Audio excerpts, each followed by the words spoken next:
अरे शिमला जी, कहाँ जात बड़ा सवेरे सवेरे? आवा ने ने मर दे। बहुत हम टेंशन में बानी। खैनी उनी हवा तक खियावा मर दे। का बात बा आलू भाई? का भाई तोहरा के? तू तो कल शादी करके आइल बड़ा।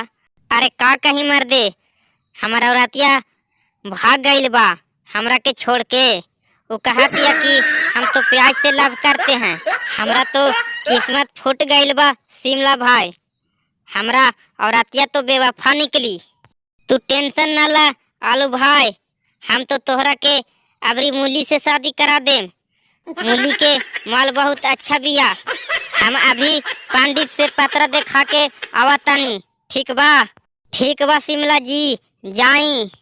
पंडित जी, पत्र देखी तो आलू मूली के जनगणना मिला था कि ना? हाँ शिमला जी, आलू मूली के तो जनगणना मिला था, लेकिन शादी के बाद आलू मूली के दोनों के 1 साल तक अलग अलग सुते के पड़ी। ई का कहता नहीं पंडित जी?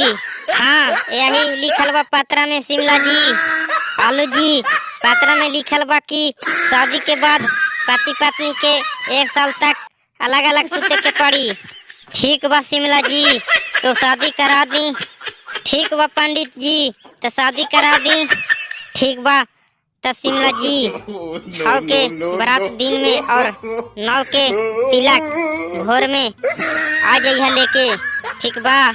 ठीक बा पंडित जी, आ जाए लेके। दोस्तों, अगर वीडियो अच्छा लगा हो तो प्लीज लाइक और सब्सक्राइब जरूर करें।